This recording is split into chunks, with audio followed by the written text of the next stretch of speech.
Welcome to the Rebels by Design Wrestling Podcast, brought to you by HustleJet ENT. This is episode number 9, and on this episode, I'll be joined by Matthew here, and we're going to talk about some of the biggest what-ifs in wrestling history. So, Matthew, welcome to the show. Thank you for having me. No problem. So, I have off the top of my head, I wrote down about 4 different ones that I could think of that would have this happened. I know you got your own list as well. Maybe I'll have some of the same. Maybe you had something different. Who knows? We'll find out in a moment. So the first one I had was going to 2004, which is what is not necessarily the reign of terror as that was kind of in that part of the year. What if Brock Lesnar did not leave after WrestleMania 20? And being that he was on SmackDown, and how would that played out as far as how would the Eddie Guerrero title run have gone? Would JBL become the guy he was that happened during the month after that? And how would that change WrestleMania 21? Would we gotten Brock versus Cena instead of JBL versus Cena?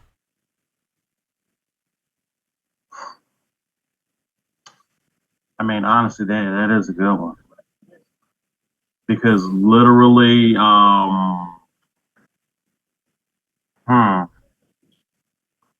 yeah, I mean, Brock not leaving in 04, yeah, things changed drastically because as a result of him leaving, we got the ascent of JBL in his cabinet, and then we got Cena out of that. Ooh. Honestly, it was for the best that Brock left right when he did because of what came after and what came out of it. To be 100% honest, because I don't think that if Brock doesn't leave in 04, I don't think we probably would have gotten Eddie Guerrero winning the title at No Way Out. That's possible as well. And I was talking about JBL may had gotten a short title run in that time frame. But then you got to think, okay, how will they handle Brock and the Dead Man version of The Undertaker at that time, too? They're really, making him kind of unstoppable as well. Yeah, that's that's a really good one. It really because it's really a landscape changer for SmackDown as a whole during that time. Yeah, because him leaving. Okay, well, we got to build up people to, kind of come in and take over. And we had JBL come out here, and he was entertaining. Cena was getting over.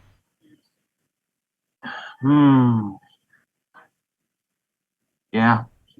If that would drastically have changed things completely. And I kind of just go even deeper, like. So right after WrestleMania 21, they had the draft where they flip-flopped Cena and Batista. Would they still done that, or would that lead to Batista still going to SmackDown and start this rivalry with Brock and Batista? Which would be an interesting factor as well. That's definitely because also Batista going over there. Coming right off of Raw, to be all honest, where he had mostly just stayed the whole time. Yeah, and they probably would have held off on that match as long as they possibly could. But it's unknown how long they would have been able to hold off on that, to be all honest. This is definitely one that you really think about some of these and like you really go, huh? It really goes deep and can go really deep. Definitely. One of them that I had was what if they had put the title on Goldberg at SummerSlam 2003 because he was hot at the time. He eliminates pretty much everybody in the match except for Triple H. And Triple H had a groin injury and needed time to be off TV anyway. Well, it makes sense. Just Goldberg's hot right now. Give him the belt and let him keep it. But then that changes everything between the whole feud between Shawn Michaels and Triple H. not to mention Chris Benoit winning potentially the Rumble to go after the World Heavyweight Championship at Mania that year for WrestleMania 20. That's an interesting one too, because honestly, if I was booking that at the time, it would have made the most sense to really establish Goldberg to go through. Hey, this guy just dominated the Elimination Chamber. Everyone. He eliminates everyone in that match with the exception of the winner. Yeah. And there was no better way to okay, we're gonna establish this guy. He's gonna be a dominant force. You have him eliminate everybody in that chamber, and then he loses to the champion. And then they tried to, course correct and mitigate the damage a month later by giving him the belt at Unforgiven. But by that point in time, everyone was just. It wasn't the same effect. This should have happened last month. Right. It's the same feeling. It's the same feeling I had recently with AEW when they had Private Party. They gave them brand new gear, brand new Titantron, brand new theme for a pay-per-view against the Young Bucks. The crowd is hot for them. They want them to win, and they lose. And then, we're doing a rematch of that same fight 2 weeks later, and we had them win, and it just felt. So they're going to be transitional champions, aren't they? And they okay. They were, because they would next time they defend the title was against Lashley and Shelton, and they took them. That was it. It's just wow. It would have been more impactful for these boys to win this belt at the pay-per-view rather than we had them win it 2 weeks later on Dynamite. And then the ratings came out, and no one cared now because it was too little, too late. This should have happened, 2 weeks ago.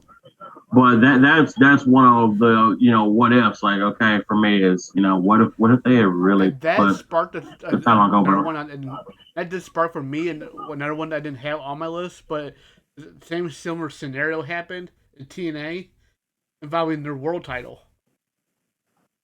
Oh, okay. Who? I want to hear this. And I was at the show that the first part happened at, matter of fact, because this was in 2010. Lockdown 2010, it was AJ Styles versus the Pope Elijah Burke. Yeah. The Pope was extremely over at the time. Yeah. AJ retains the title. The very next night, this was when they were still doing the Monday night impacts. Yes. RVD out of nowhere gets this title shot and wins against AJ Styles.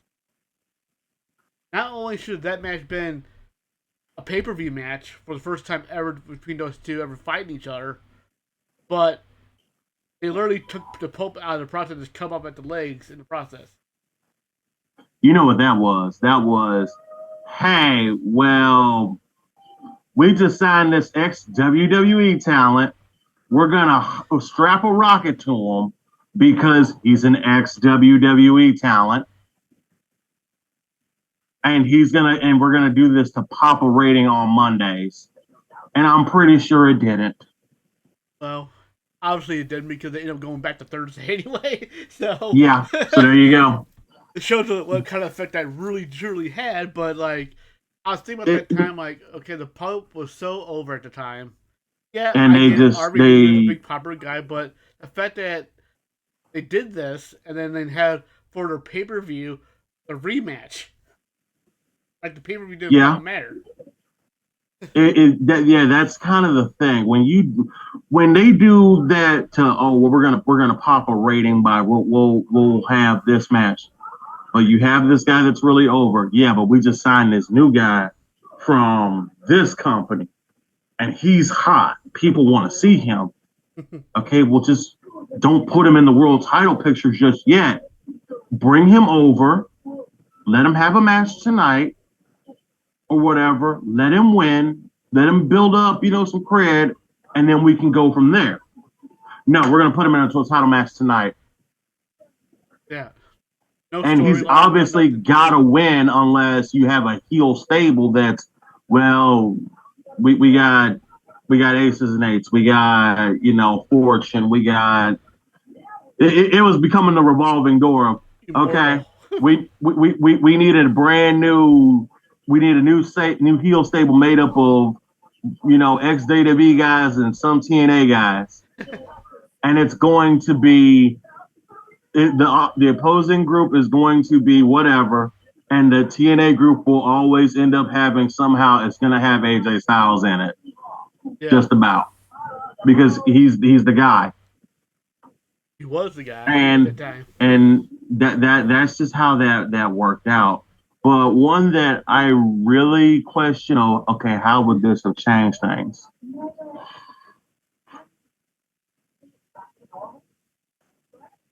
I'm gonna say this, and I'm probably gonna get some hate for it, but this is my honest to God thing. What if AEW just didn't sign Mercedes Moné?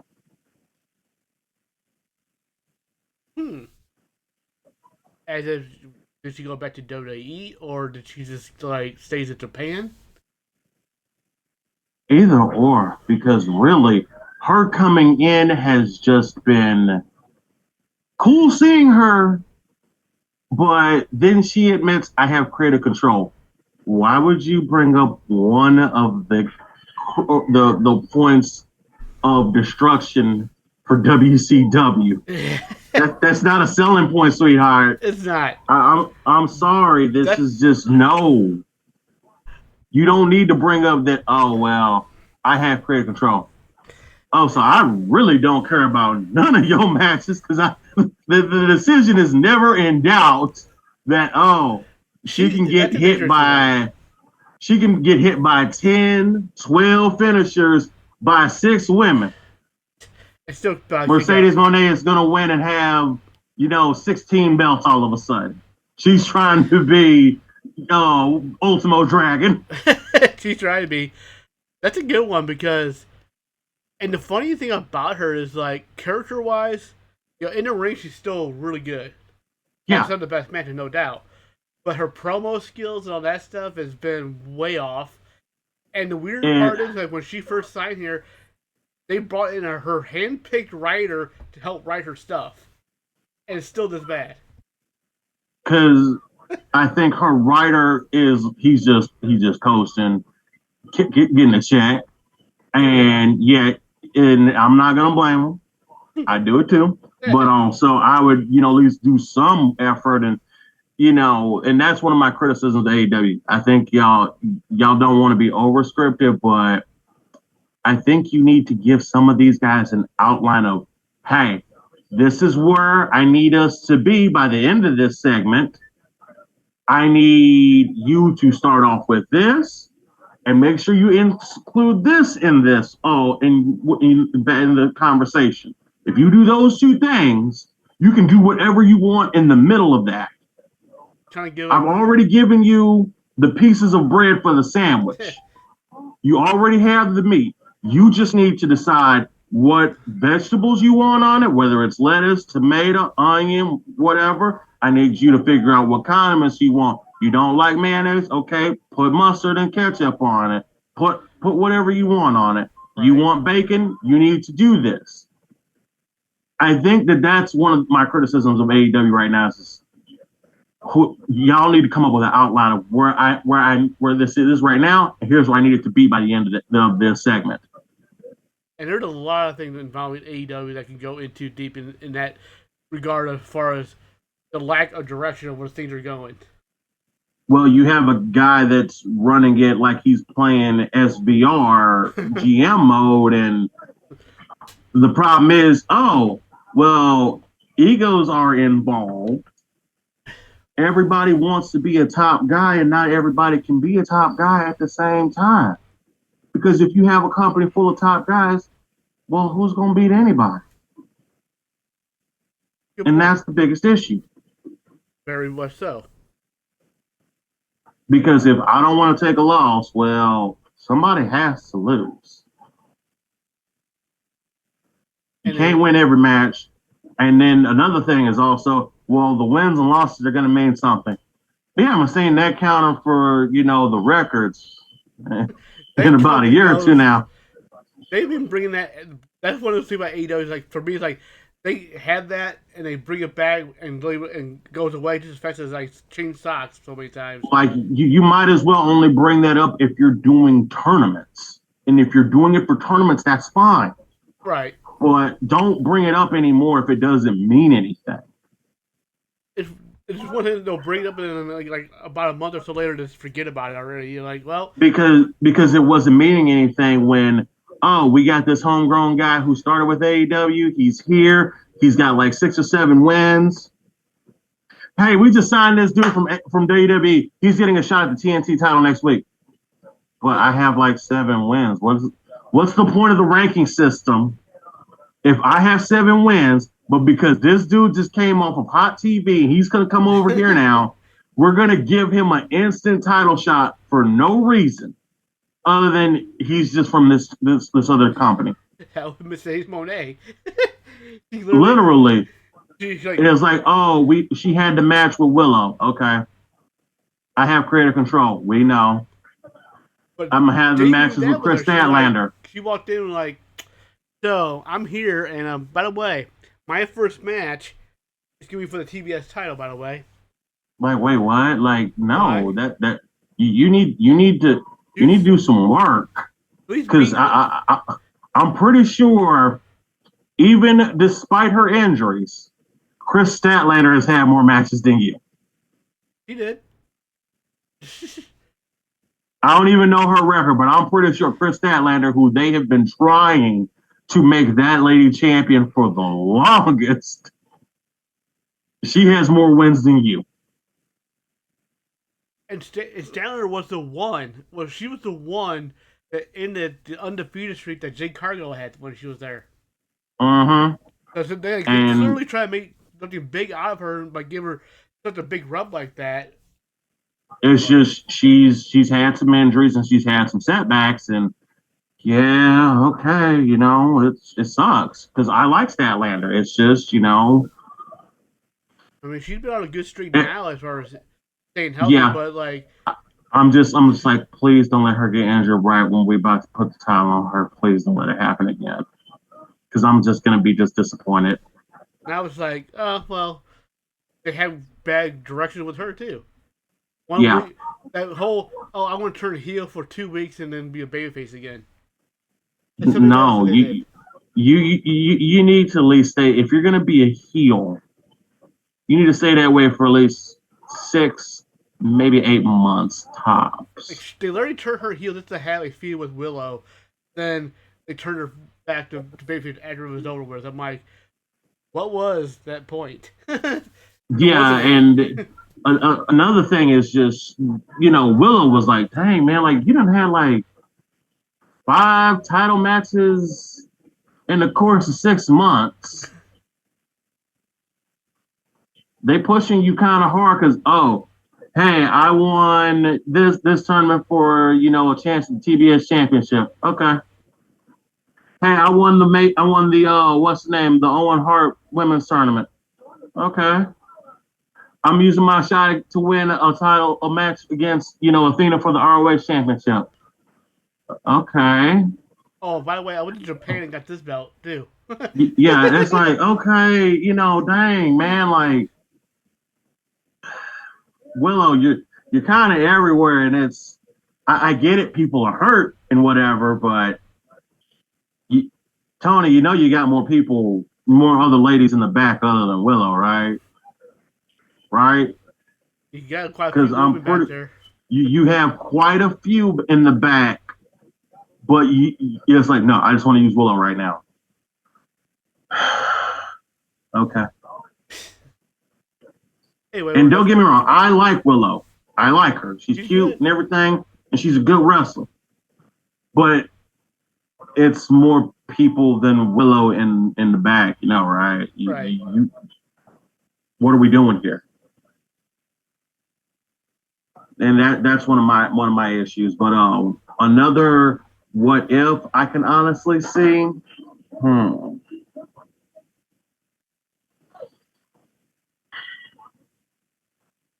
That's what's going to be kind of controversial.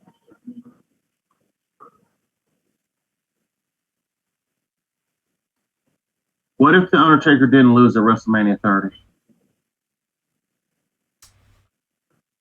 That one, I feel like would have been better off if they stayed that way and had, because Brock did not need that win first and foremost. He was already established. He wasn't going to gain anything from that win. That basically granted him instant. Oh well, I'm getting a title match at SummerSlam, and that's guaranteed now, because you really kind of can't ignore that. Right. And that was basically in and of itself. Hey man, this is you beat Undertaker at WrestleMania. There have been whole charts of, okay, you are a Raw or SmackDown wrestler. Did you win the Royal Rumble? Yes, you're going to WrestleMania. Did you not win the Royal Rumble? No, I did not win. Okay. Did the Royal Rumble winner choose your champion on the brand that you are? No. Okay, so that your champion is probably defending his title in Elimination Chamber. You need to get into Elimination Chamber. You didn't win in Elimination Chamber. Can you get into the mid-card title feud on your brand? No. Go out there, call Undertaker a little bit, and get your match for WrestleMania. Tell him you just go out there and say it, because that's the only other way you're going to WrestleMania, unless you can get into the tag division right now, and I doubt it. You just need to go out there, say that Undertaker's a little itch. Go out there, say I'm breaking his streak at WrestleMania, and within a week or two of you doing this, your match is already it's done. It's signed and sealed. You're going to WrestleMania. You are going to lose to the Undertaker though, but you're going to WrestleMania. That was basically that's the third main event in and of itself. Don't matter. I look at it like this with that, because especially hearing what the Undertaker has said since he retired about the whole thing. If he retained against beat Brock, he had two opportunities to make somebody a mega star. Because the following year he fought Bray Wyatt, then he had came back to fight. Then after that he had the Shane McMahon thing that was whatever that was, but then he had Roman. Yeah. And Roman was the guy he wanted to actually break that streak at 30. Undertaker has had several people he's wanted to have them break streak. He wanted Orton to do it. Orton didn't want to do it. Edge was one. Edge was one. Edge didn't want to do it. And okay, I get it, because Orton is like, well, one, I'm a legacy hire here, so I can come in and I can still be something no matter what, and I'm gonna be fine. I don't really need this. Edge was like, well, I'm already established. I really don't need it. It's not going to do anything for me. If Roman had been the one to do it, it would have needed to have happened at Mania 30, I feel. But he was still with the Shield, so it couldn't be done.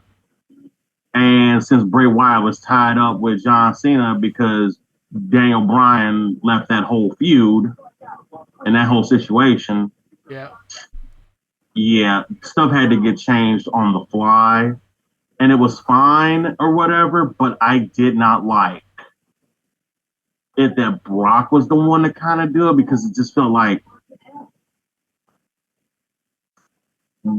what is this going to do for him? All it did for real was it reasserted that, hey, Brock he's the guy. Because he came off the previous WrestleMania, he lost to CM Punk. Yeah. And now this one, he defeated Undertaker to the point that I legit thought, like, what, did the referee count wrong?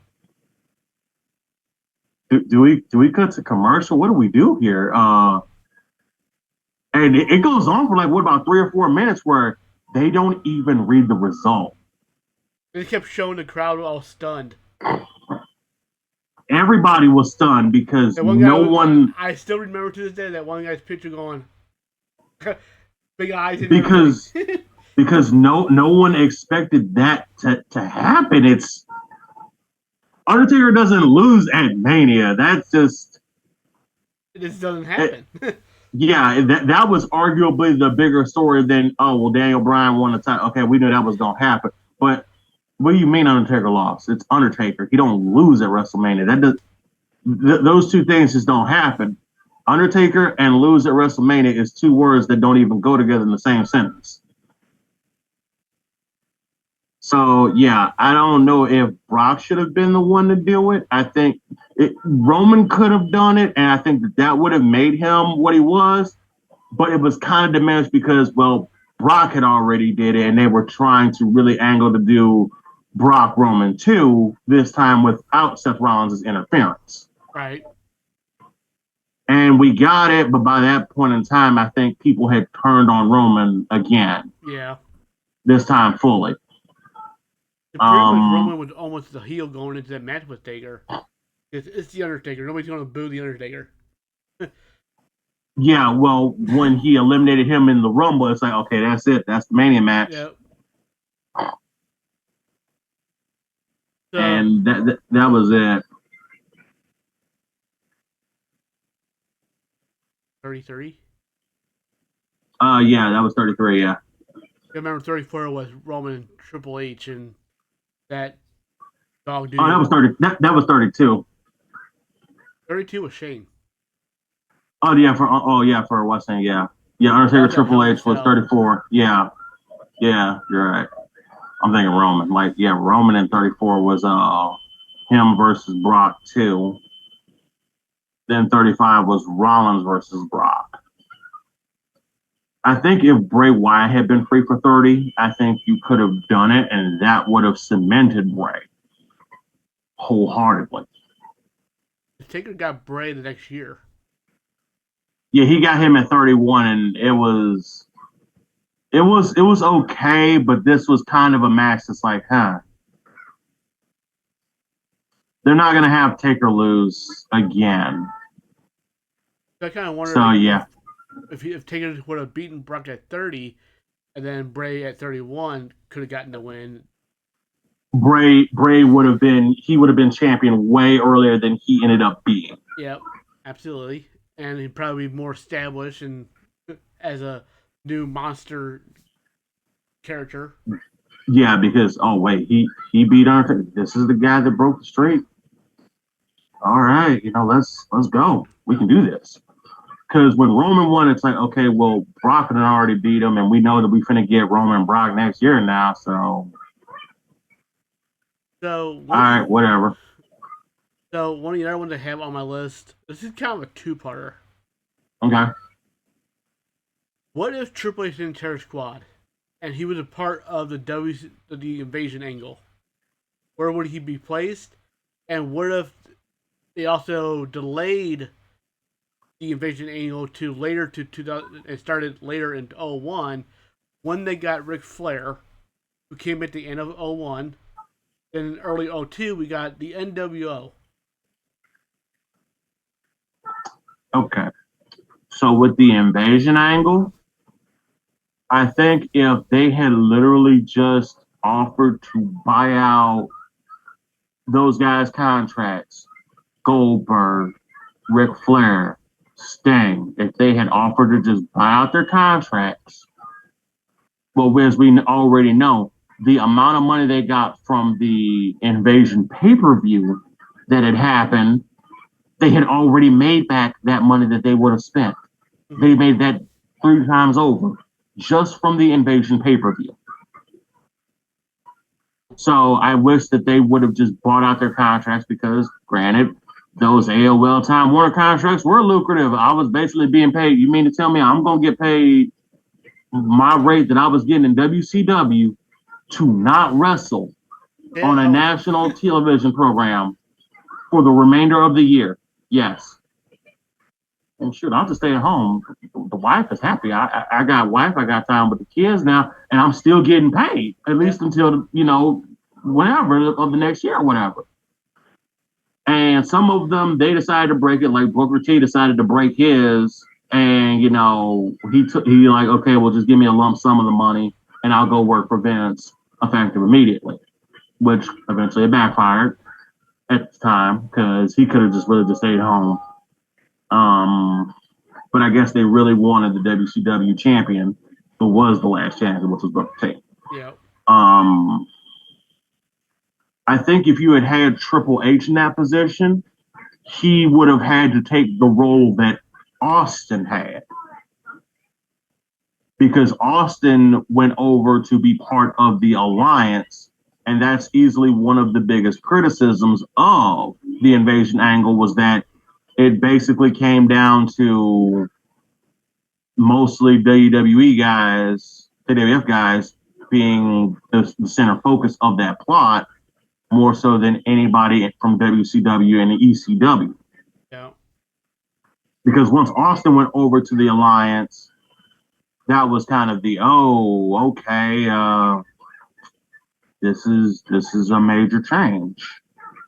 Because Austin, you figured, okay, he was going to stay with the WWF, and it really didn't make sense. But it in a weird way, it was, well, I'm gonna go over here and do this because I'm a heel right now, and added that the fact that, well,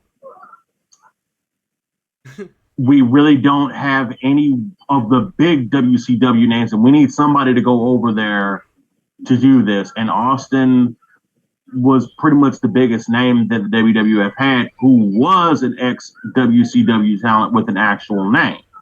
True, it was. Because Undertaker, yeah, he worked there for a little bit, but okay, he didn't. It's not like this was well known compared to Austin, who was a WCW television champion and stuff, and a United States champion. So it's like, okay, well, all right, we're gonna send Austin over there, and that makes sense. But I think if Triple H had done it, I think it could have worked. I mean, we know it'll just be him continuing to be with Stephanie still. So yeah, that could have worked better if he had, that invasion plotline would have worked better. But really, what that really hinges on, even if Triple H is there, because you just don't have any of the big names. That's what really kind of has it fall apart. Because their mid card was solid or whatever, but because they weren't pushing DDP as the main eventer that he was, and he should have been pushed, considering he was a former WCW World Heavyweight Champion. Yeah, it really is heavily dependent on you. Really needed to just have bought out people's contracts. You really needed Sting, because Ric Flair gets there the day after Survivor Series 2001. Right. So and by that point in time, it's really just, this is too late. I mean, to me, it's like, do they just play out, Austin, Triple H, and all that, and the breakup and all that, and just wait it until, try to make the invasion thing kind of lead into WrestleMania 18. If they would have just waited and say, okay, at Survivor Series, we're going to get Ric Flair. In February of that year, we debut Hogan, Hall, Nash. That same year, we had Eric Bischoff coming. Scott Steiner came in 2002.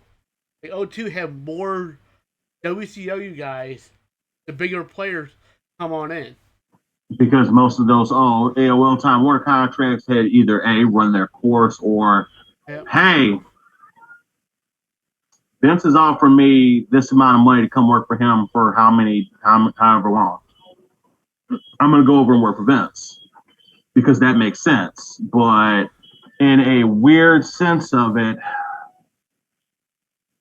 you could have waited till 02, but the problem was that last episode of Nitro, which was the go home edition of Raw for WrestleMania 17.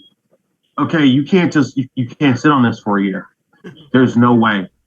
And then every week after WrestleMania 17, you had different WCW guys just showing up randomly. We had Mike Awesome out of nowhere, wins the hardcore title backstage, and it's like, okay. And sometimes you would have a week where, okay, nobody new showed up. And then this would maybe go on for maybe 2-3 weeks. And then all of a sudden, bam, DDP's here. Booker T's here. Buff Bagwell's here. All these other WCW guys are here. But it's like, Where are the big names? Where's Steiner? Where's you have two former world heavyweight champions here, but where's I need Hogan, Hall, Nash, Flair, Sting, Goldberg, And speaking of Sting, he became available in 03 as well as he started working TNA matches in 03. Yeah, but he strictly went over there because he saw how things were for most of the guys of WCW. He was Booker T would never go to WWE. Well, Booker T, look at him. He was the last WCW World Heavyweight Champion. They let him come in with the belt, and they had him lose the belt to The Rock on a pay-per-view. SummerSlam. So, yeah, The Rock had the WCW title. Then Jericho beats both The Rock and Austin in the same night, and Booker T kind of helped that happen. But did that lead into Booker T getting a title shot? No. They had a feud with Booker T and Austin. Did they even go to pay-per-view? No, it didn't. No, it didn't. They had to happen on an episode of Raw or SmackDown. It didn't matter. Booker T. And they pushed Booker down from being the WCW World Heavyweight Champion down to, well, you're in the upper mid card. You can do a main event match if we need to for a couple episodes of Raw or SmackDown, but you being World Heavyweight Champion, we're not going to probably do that again. Not right now. Well, we're just going to have you be with Austin for TV, but you're going to get beat up at a grocery store. Then after that, Austin's going to go in a feud with Scott Hall, and you're going to fight over Edge and shampoo commercials. This was just What? And DDP was the stalker who was going after the Undertaker for some reason I really don't remember anymore, but I know it wasn't good. Considering I'm like, wait a minute, DDP. I mean, come on, guys. Even though he had to lose his title to what's his face, David Arquette, at least he was still treated with respect over there. He was. Because he lost the title to Arquette with that fatal 4-way match or whatever, but he didn't get pinned. He didn't get pinned. It was just Arquette pinned Jeff Jarrett. It was a tag match that somehow whoever got the pinfall was the new champion for some reason, and it didn't make a whole lot of sense. It was just, we're trying to pop a rating because we got the movie coming out. And then all DDP really achieved was I think he was a hardcore champion. I know he was a European champion, but that's definitely a massive step down from where he was. Very much so. I think he had that. So, I mean, the invasion angle, that really just hinges on you need to just buy out these guys' contracts. The top guys. You need to buy out Hogan, Hall, Nash, DDP, Booker T. You need to push them as they were in WCW. You need to push them as these are main event players. These are the top guys. These were the guys that were giving you so much trouble years ago with the ratings. And that was just the issue. But that's just the invasion angle as a whole. This is a massive. This really needed. It's like trying to cook a stew, but you don't have half the really good ingredients that you normally have for it. So you're trying to make beef stew. You got your carrots, you got your green peas, you got your green beans, you got your corn in there normally, but you don't have none of those. So you throw in butternut squash. No broth. Oh, what's the name? Yeah, it's like you're throwing whatever you have in the fridge in here. You're throwing onions in here. You're throwing in garlic, and it's like, okay, none of this is coming together. I mean, it'll work in a pinch if that's all you got and you can't go to the store right now. But it ain't like the legit. this is something that, yeah, had you just gone to the store and actually spent the money, this would probably be amazing. Absolutely.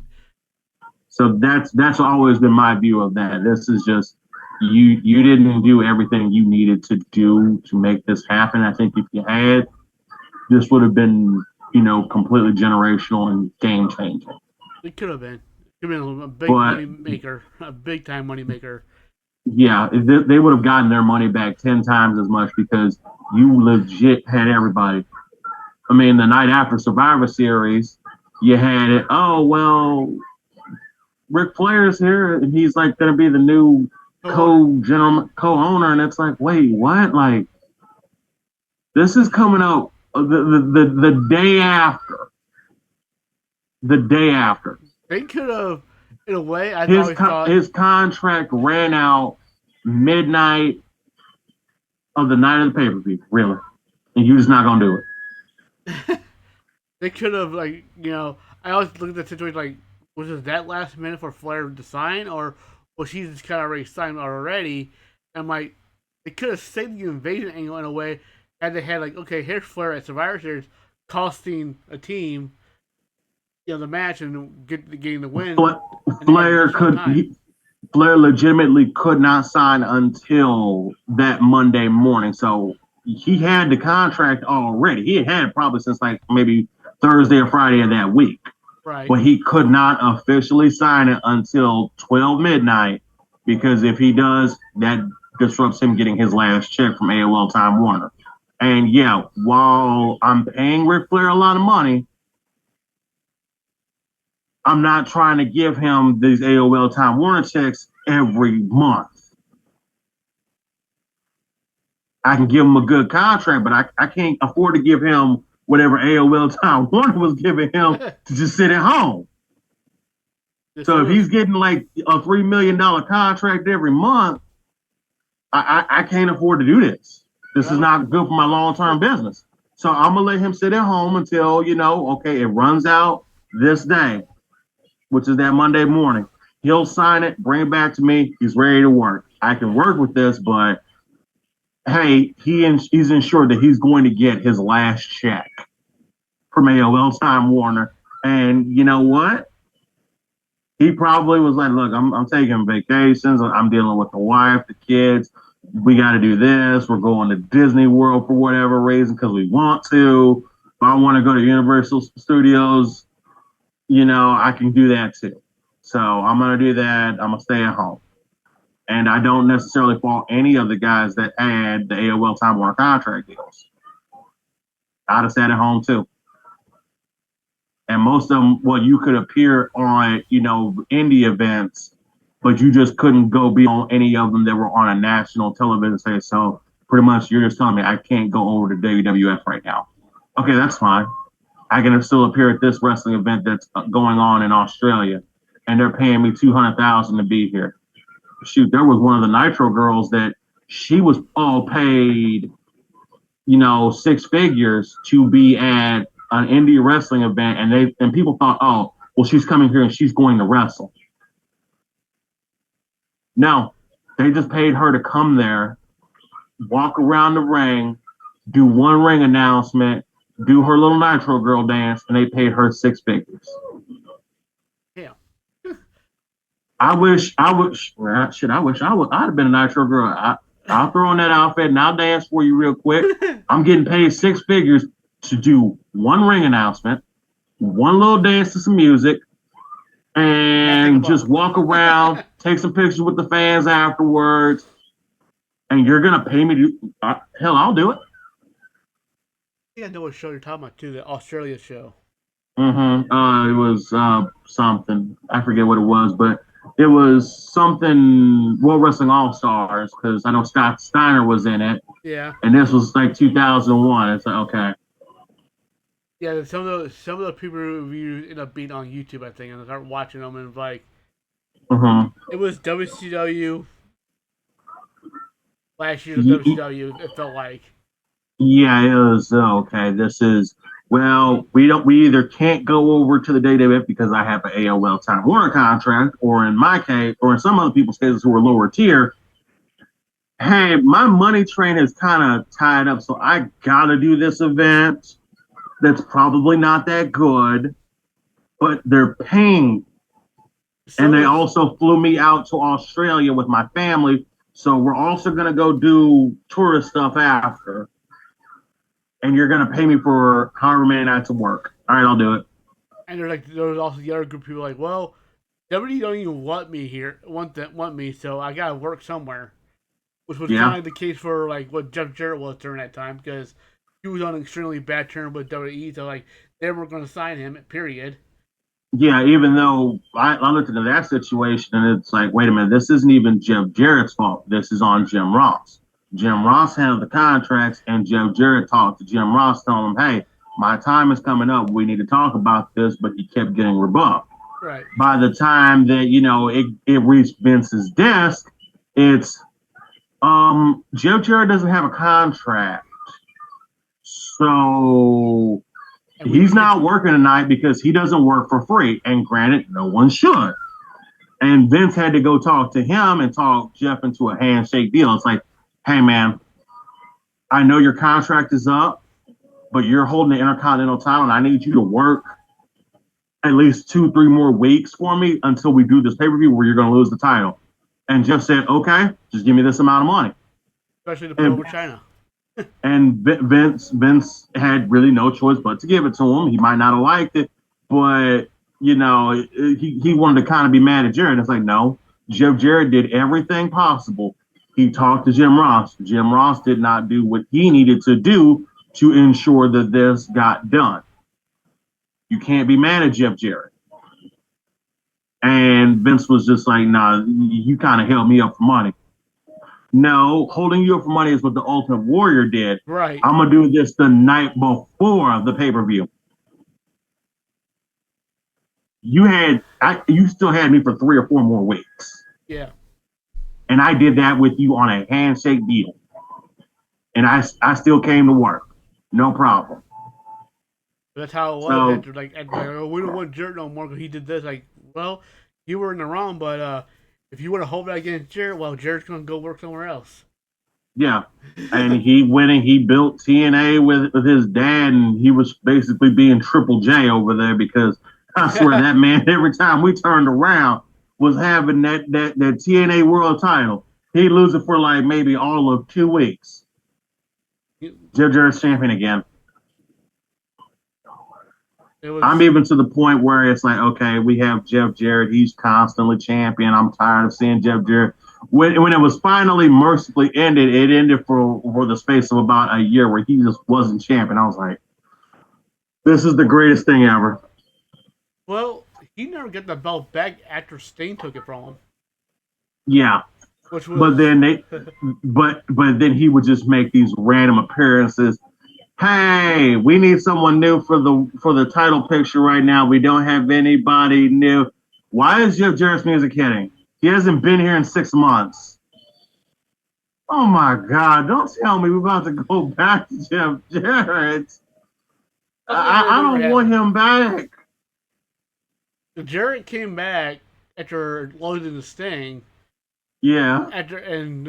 He was gone for a while because he had personal reasons going on. Yeah. But then he came back to feud with Kurt Angle.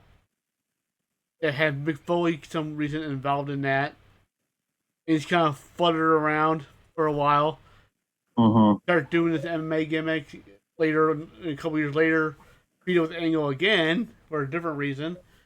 But he stayed away from the title, thankfully. But he got another belt from Mexico at some point. Yeah, it's like, wait a minute, when did you get this belt from Mexico? When did this happen? I was like, he got this belt. Oh yeah, I went to Mexico, won a belt. Okay, why? Yeah, and he had long reigns. Like, the first reign he had with the belt, 203 days. Yeah. Second reign, 182 days. Then gets it for, he loses it to AJ Styles again. Then AJ loses it to Ron Killings, and then Jeff Jarrett gets it again. 305 days. Then, somebody got it down in Puerto Rico, but then, Jeff Jarrett got it the same night, got it for 42 more days. Then AJ gets it, then Raven gets it, then Jeff Jarrett gets it back for another 38 days. Then Rhino gets it for 2 days. Then Jeff Jarrett gets it for 110 days. Christian Cage gets the belt for 126 days. Only for Jeff Jarrett to come back and get it for 126 more days. And then he loses the Sting, and he just never gets the belt back. Never like, thank God, it's that over with. It's like, dang, man, like because the fact that Kurt Angle, who was like who was out the WWE run, like, okay, we have a bigger star, we got to strap the rocket to. Well, that became TNA's whole thing. We got this guy from WWE. Okay, he's gonna leave this stable. Okay, rinse, repeat for the next couple of years. But like, we got Kurt Angle, so like, we don't need Jarrett no more. We got Kurt Angle. Yeah, and prime Kurt Angle was that he was really the reason I was tuning in for TNA after a while. Like, because you knew Kurt was always gonna he was one speed, one gear, go, right. And it was gonna be amazing. Even some of the worst matches was okay. That was still passable. This is better than most main events that was happening on ECW at the time. So I'm not complaining. Right, he was. Kurt was on a low on his own for the longest time. Yeah. And then the only reason he got was stable when they did the main event Mafia. I'm like, okay, you actually have a whole set of main event. Okay. This is really good. Guys, okay, that makes sense. This is really, really good. Okay, let's do this. And you can do that. But yeah, another what if that I personally have. What if Becky Lynch just didn't go back down to NXT and take the title off Tiffany Stratton? Because realistically, nothing good came out of this run. No. It wasn't needed. Lyra couldn't beat Tiffany, save her life. Was just losing constantly. Lost title matches, non-title matches to Tiffany Stratton, losing tag matches to Tiffany Stratton. And Becky Lynch is gonna come down to NXT, beat Tiffany for the title on a random episode of NXT for reasons so Becky could say, hey, look, all 4 of the horsewomen finally got the belt. It just took me another 6-7 years to get it because this is what I was supposed to be 6-7 years ago. Okay. You beat Tiffany in a rematch that was admittedly pretty good. But then I'm going to defend this title against my best friend, Lyra Valkyria. And this has been the one problem that I've had with Lyra ever since because she cannot shed that label that, well, she's friends with Becky Lynch. Even commentary has brought it up from time to time. Well, Lyra Valkyria is friends with Becky Lynch. Okay. That's great. So that's it's not that Lyra has been an NXT Women's Champion. It's not that Lyra has had these great matches or anything. No, she's Becky Lynch's friend. That's all she is. We're like, no, don't worry about all the things she's done. She's Becky's friend. That's all you need to know. And that really kind of hurt her with the Queen of the Ring tournament. Mm-hmm. I was like, okay, Lyra could win this, but I saw. Okay, Nia Jax is here. And I love me some Nia Jax. So I said, no, Lyra's not winning this. Lyra wasn't in Money in the Bank for real. Okay, that's fine. Then, okay, well, we're gonna put her in the Intercontinental Women's Championship tournament. Okay, we can possibly do. Y'all brought up that she's Becky Lynch's friend again. God damn it. Can we leave that alone? And then, you knew it was bad when, you have her going up against Dakota Kai, a person people really want to see be champion right now. Right. And when Lyra walked out there, crowd was quieter than a choir boy at church camp. Dakota comes out, you could swear Dakota just came back from injury out of nowhere post-Mania episode of Raw. Right. Got a huge pop. Looks like Dakota's about to get the pin. Lyra kicks out. crowd is like, 1, 2, oh, you're kidding me. And when it became clear, yeah, Lyra's going to win, 1, 2, and the crowd just kind of deflates. They deflated quicker than, one of Bailey's wacky inflatable tube men. So the crowd was like, hey, nice that she won, but we really, really, really probably should have put the title on Dakota. And I like Lyra Valkyria. Yeah. Good gimmick and everything. But them bringing up that, well, she's Becky Lynch's friend, that's not doing her any favors unless this is going to somehow lead into a feud where Becky comes back and costs Lyra her Intercontinental Championship, costs her again in the rematch, and you have Lyra turn heel and just, beat the absolute hell out of Becky Lynch, leave her bruised, bloody, broken in a heap in the middle of the ring on an episode of Raw, because you cost me everything. All I'm known for is being your friend. And you got to have a feud where these two ladies just go at it in a straight up war at Mania. Because Lyra, I'm tired of this. I'm tired of being Becky Lynch's friend. I'm tired of that's where this shadow. That's the only way you can get this to salvage Lyra, because y'all keep bringing that up. And Lyra she got that title and then didn't do anything on Raw for nearly 4 weeks. She was in the Royal Rumble, and the only thing I remember her doing was having a wardrobe malfunction, getting kicked into the corner where she would be seen off screen by Liv Morgan, who did her job as the most veteran performer. She was like, no, hey, I'm gonna put you down over here so you can go fix your stuff. And it worked. Right. But I don't really remember Lyra doing much of anything in the Women's Royal Rumble other than having the wardrobe malfunction. So now all you do is you had a wardrobe malfunction and you're Becky Lynch's friend. That was the highlight. That really was pretty much her highlight of that match. And it's like I want stuff for Lyra, because I like Lyra. Yeah. But Becky Lynch coming down there, that absolutely did not do her any favors.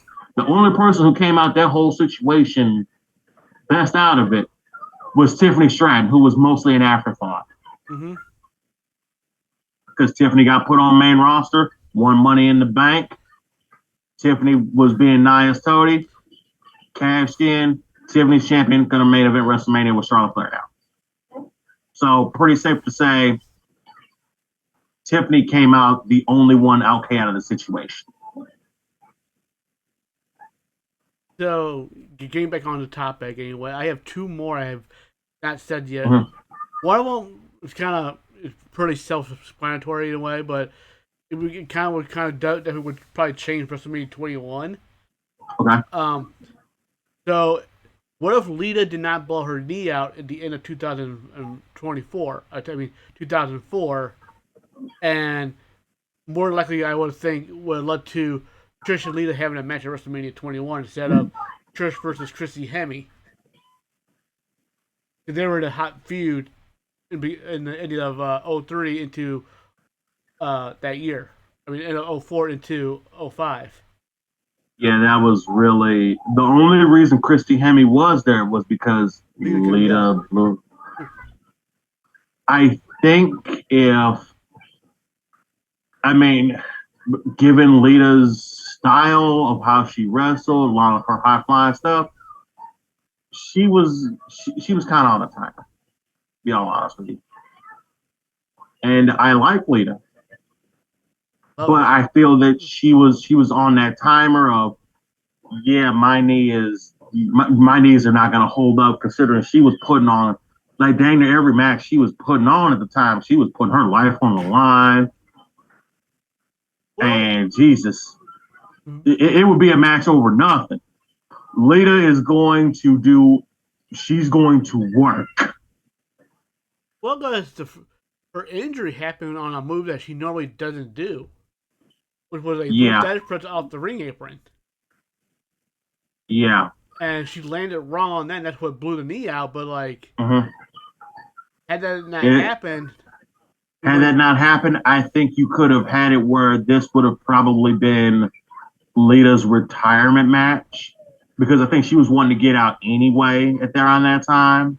Well, she didn't retire till 06, so she still was another full year active. Yeah. This was before the whole stuff with the love triangle thing that happened. Yeah, that hadn't happened yet. I think you could have done it. I really think you could have done it if she didn't blow her knee out.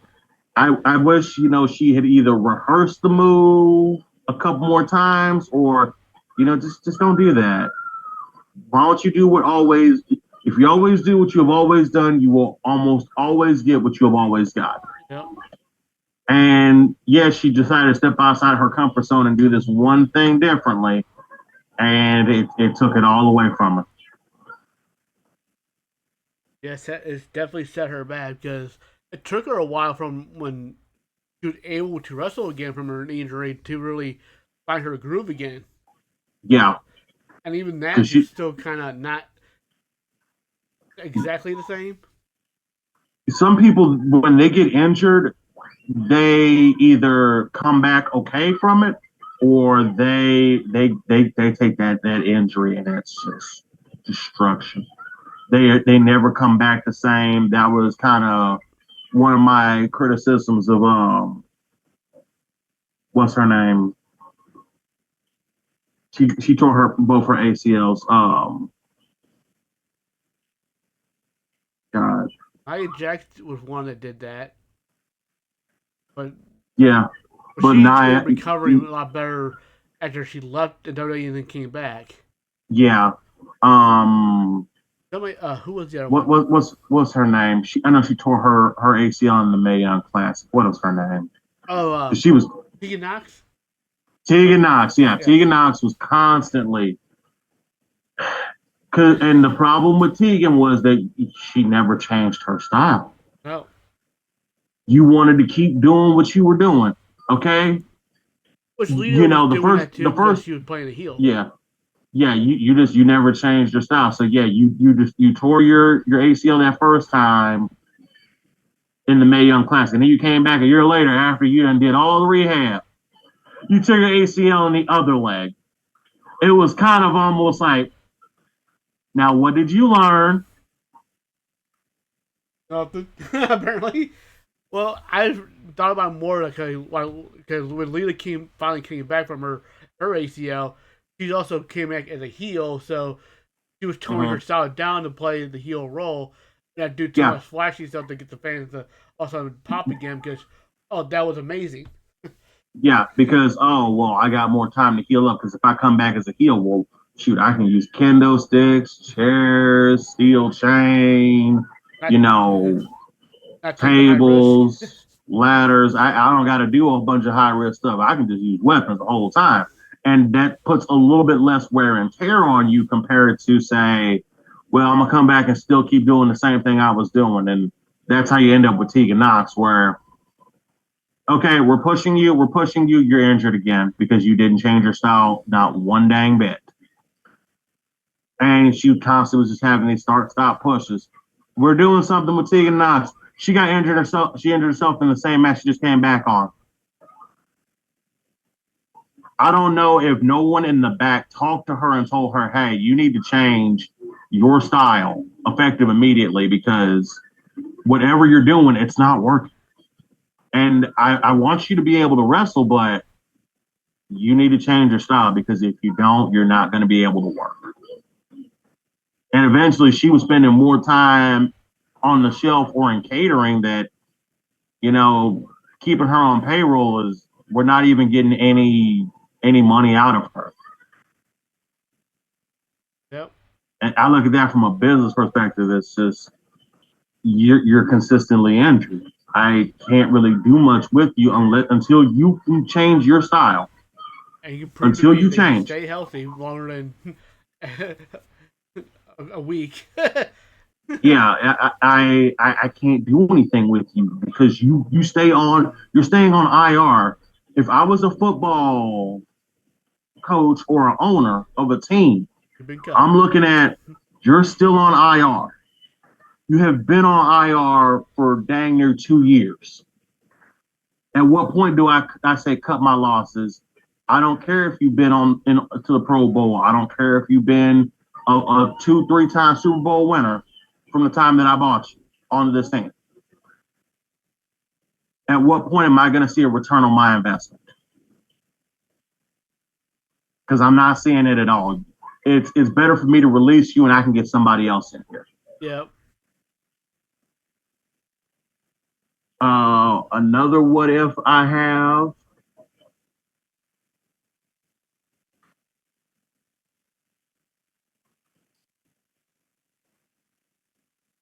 This one is going to be kind of a weird one, but what if Scott Steiner decided to take those singles pushes in WCW before 2000? Because he often shot them down because he always felt that if I take this whole title push now, like in 97, 98, 99, well, then that can potentially put my brother's job at risk. Well, he often turned him down. Well, he did go singles in 98. Mm-hmm. Started the whole big Papa Bump gimmick. Yeah. But apparently WCW had offered him as far back as like 93, 94 of, hey, we'll give you singles title pushes, but he always turned them down because he didn't want them to potentially put Rick out of the company. That'd be it. This ceiling would be so much higher because back then he was, you weren't so muscular that he couldn't do what he used to do. Mm-hmm. Like you think about how good he was, or he gained so much muscle mass and all that. Like he was doing, the Frankensteiner, like just jumping up and doing all that stuff. Like he was kind of in a lot of ways similar to Kurt Angle in a way. Yeah. Or Taz, like, a lot of suplexes, a lot of fitness. Like what would have happened had this man just decided, you know what, I'm gonna go ahead and I'm gonna take the singles push now earlier than later, because when he was, Big Papa Pump Freakzilla in WCW, man, he was entertaining, and I'll tell you flat out, I still want me a little chainmail headdress and be walking around with a lead pipe all of a sudden.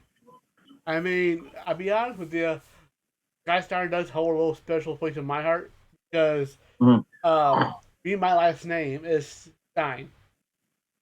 In high school, wrestling was the biggest thing in the world. So honestly, people called me Steiner Recliner at high school, all through high school.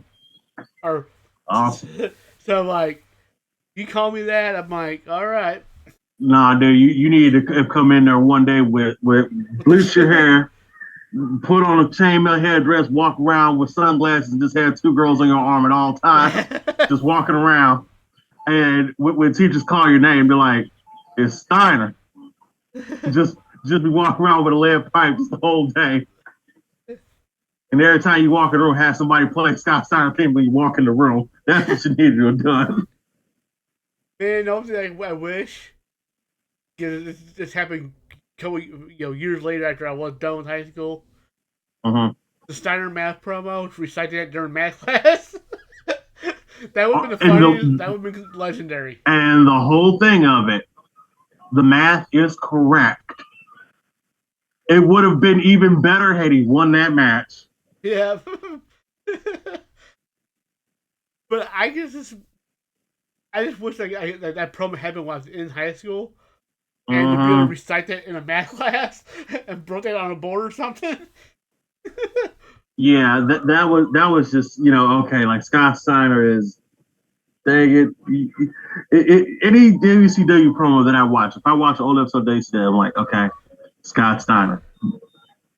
And my buddy, he has a kid. He was like, well, did you watch Scott Steiner when you were growing up? He was what was on TV at the time. Yes. But like, why would I not watch him? Yeah. He's like, so if you had kids, would you let your son or your daughter watch Scott Steiner? No. Well, it was funny when he got the TNA, this promo was even more insane and over the top. It was like it was comic. It was just comical. Yeah.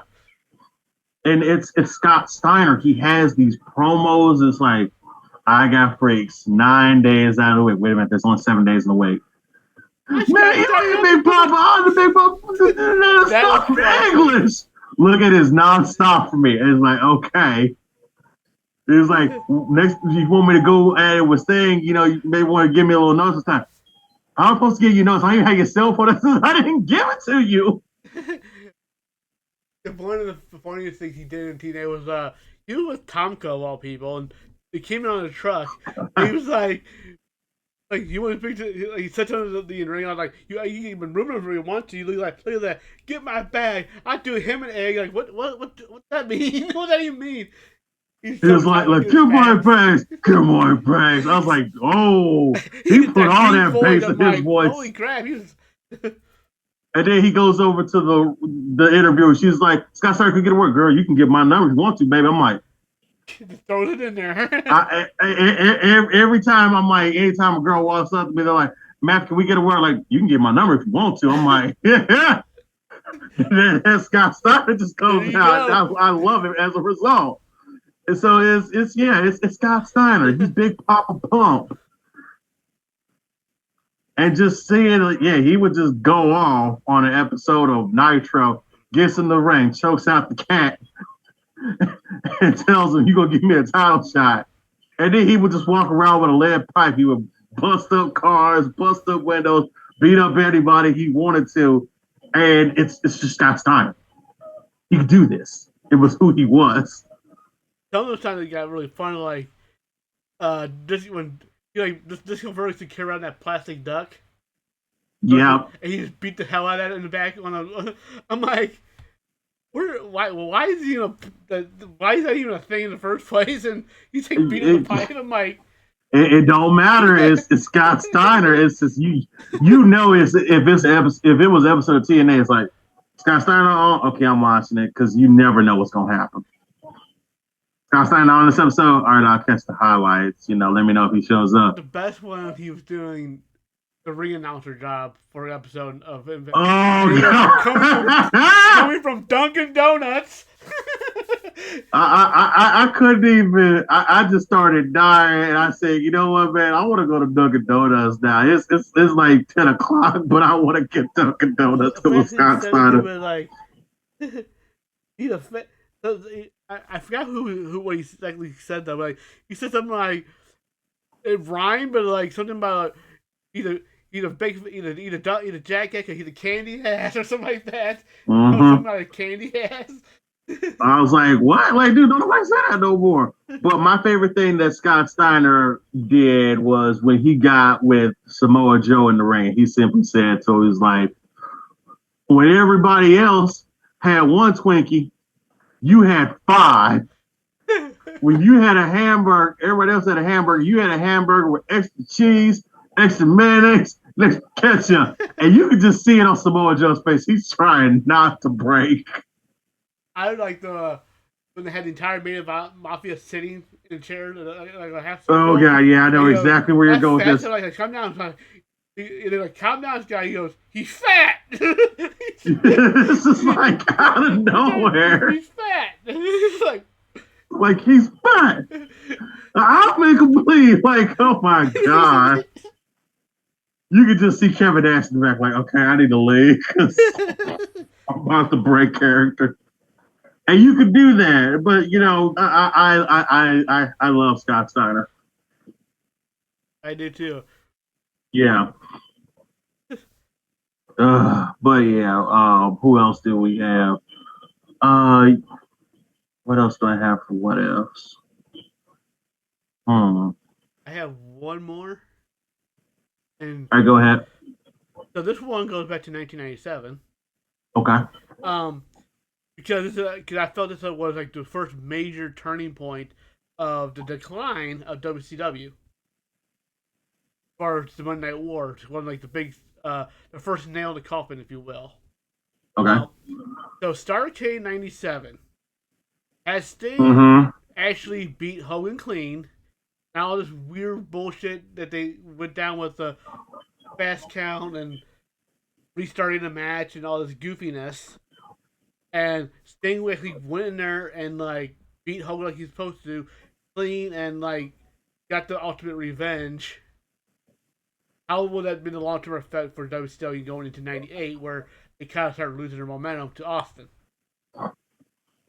One, that probably would have worked better, but there were external forces to that situation that we would find out later. Yeah. So Sting had become a born again Christian, and he confessed all of the stuff that he did to his wife, and she forgave him. Except he also decided, hey, I'm gonna tell everybody else's stuff to downplay my stuff. And his wife decided to start calling other wrestlers' wives. And some of these ladies, they knew that, yeah, I know my husband's got a road wife because he's gone for 8 to 9 months out of the year. Not that big of a deal. And then some of them didn't know. And when that came up, well, a lot of guys didn't want Sting had to have all of a sudden he needed to have his own locker room because they basically kicked him out. Then he didn't come back in the shape that he was supposed to. And Hogan, was like, look, I'm making good money. That doesn't work for me, brother. And all of that, yeah. This should have been the point where Sting should have beaten him, and it didn't happen because a lot of the guys in the back, the boys in the back, didn't want Sting as champion. Considering, wait, you the one that told your wife about what you did. What does that have to do with what I was doing? That's the problem. And a lot of them didn't want him to win. And Hogan was kind of like, I really don't want him to win anyway, but this just adds extra layer to it. But also, Sting did not come back in the shape that he really, really needed to have been. So, yeah, he won or whatever at Starrcade, but it really was. Wait, so was there supposed to be a fast count? Because that looked like a regular, normal count. It would have been, wild if, it had been a right fast count. But it just really felt like that was it. There's a lot more interesting layers to that I found out because I listened to an interview with Nick Patrick, who was the referee. Mm-hmm. He said that he was told they kept changing their mind backstage throughout the entire day. First said, oh, we're going to do the fast count. But then Bischoff was like, no, we want you to do a normal count, but we're going to call it a fast count. And he was like, why would we do that? And he wasn't sure why, he never got the reason why. So he went out there and was like, then he was also told that Sting was going to kick out. So he went out there and like, okay, what am I supposed to do? Then when they told Sting, oh yeah, you're not going to kick out, it's going to be a fast count. But then they had, Nick, do a normal count. And everybody was all confused by it, including Nick Patrick himself, not sure what was supposed to be going on. And then they have Bret Hart walk out there, and he just looks like a complete goober because he's like, oh, it's not happening again. What's not happening? Bret, this was a normal count, bro. If you had walked out here and they had done the fast count, I could say, oh, well, okay, this really works. But when he walked out here on a normal count, it just looks silly. It just looks okay. No, there's nothing here. And then he decided he was going to take over and just be the ref now, and that was going to be the end of it. And then then Sting manages to win the title. But then the next night on Nitro, they ended up vacating the title, and then it was going to be decided at Uncensored or whatever. And then pretty much during that match, Hogan gets in like 95% offense, but Sting won. It was just a weird. Well, it was weird because obviously I was watching like every single week. So Yeah, the next night after Starcade, they had a rematch yeah, between Hogan and thing that went to nothing. It was not a yeah. finish. Thunder they It vacated the title. mm-hmm. Sold Out was the first pay per view of that year. They just had Sting like Get beat up 95% of the match. he didn't wrestle on that show. He wrestled on Super Brawl, which was the February pay per view. Yeah, yeah, yeah. But it was just like, wait a minute, bro, you're getting in like no offense and then you win. Right. Huh? It's like, all right. And by the time the problem was the NWO logically should have ended at Starrcade 97, and I think it would have been fine. But it didn't because they kept bringing it back. No, we need two NWO. We need a Black and White and the Wolfpack. Yeah, and then all that came out of that was, well, Goldberg won the title. This should have happened on pay-per-view, but nonetheless, still a great moment for Nitro and for Right. Goldberg to win it in his own backyard of Atlanta, Georgia. I'm happy with that. And big ass. Should have happened on pay-per-view though. All honesty. And yeah. That's fine. The problem I honestly felt was that they kept with this NWO black and white and NWO black and red. And don't get me wrong, I'm a Wolfpack guy, so I have a shirt. Too.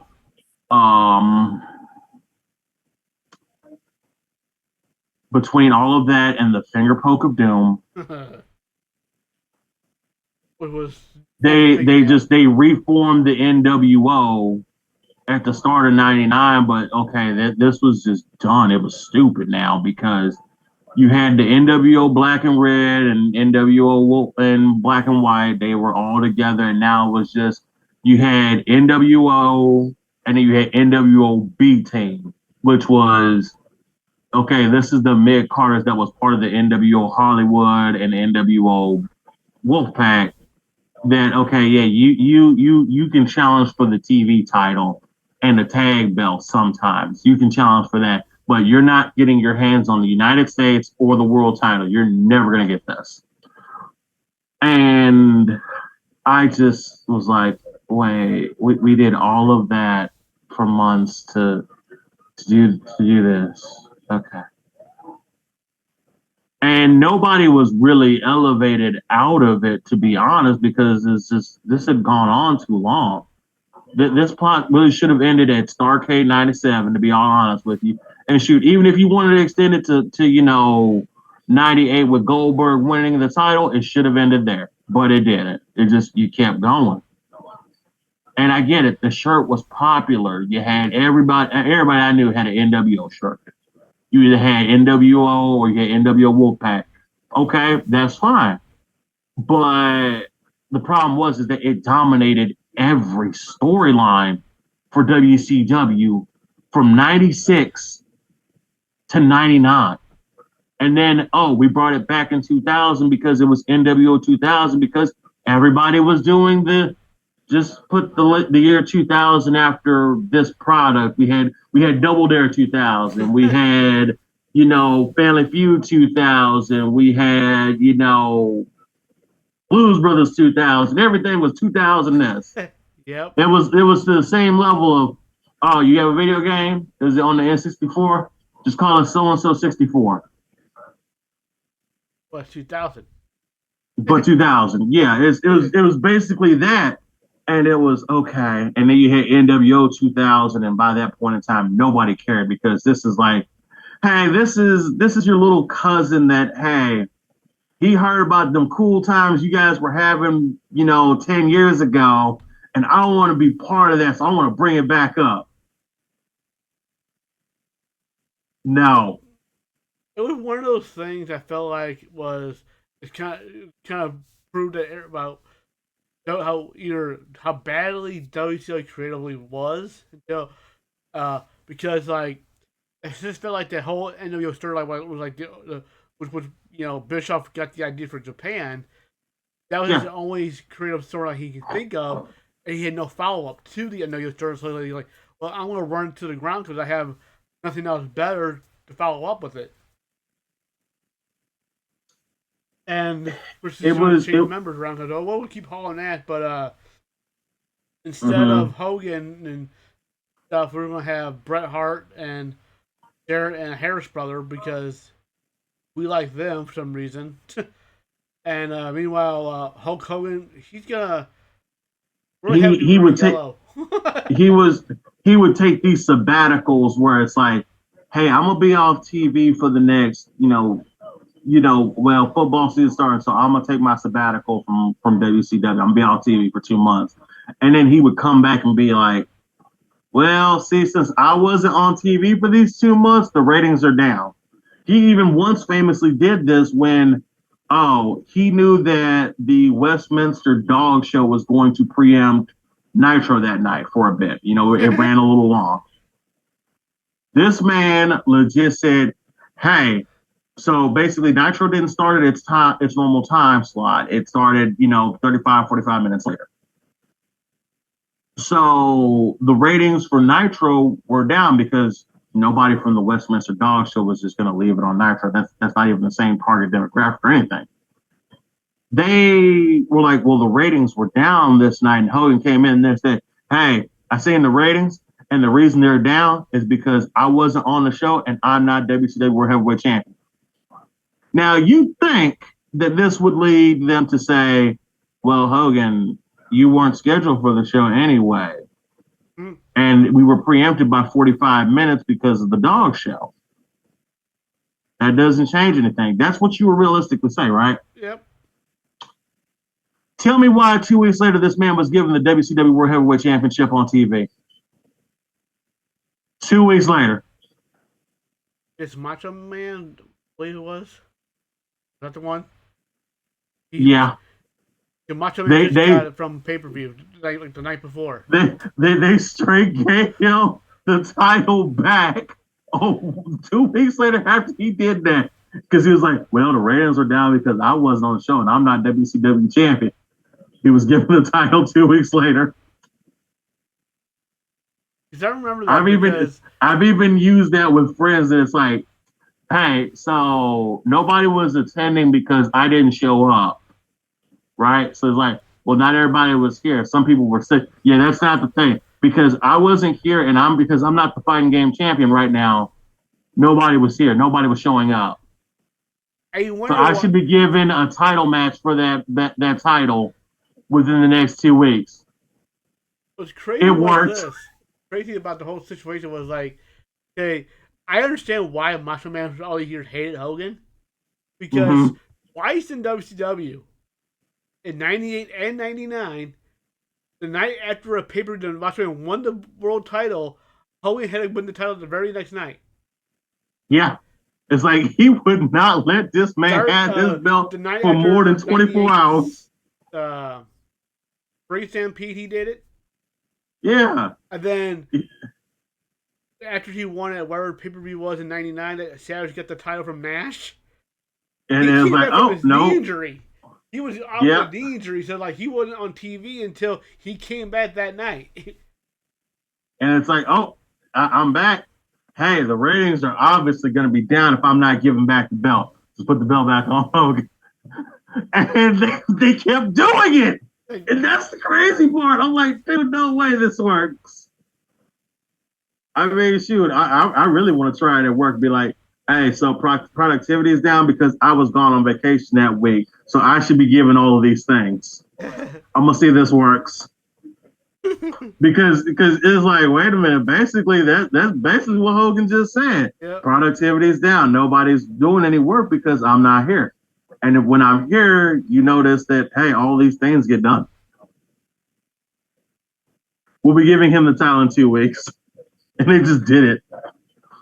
So, I mean, yeah, it's the NWO plot line, definitely, it ran well past the point of expiration. This should have ended in 97 realistically, or, hey, if you want to end it in 98 with Goldberg winning the title, that needed to have been it. But they ran until it was moldy cheese. Yeah, and then it didn't help that Nash was the booker at the time, and hey, I'm going to book myself to win World War III. I'm going to book myself to win the title of Goldberg. And then we're going to do the whole finger poke of doom, which was going back and watching it as an adult. Wait a minute.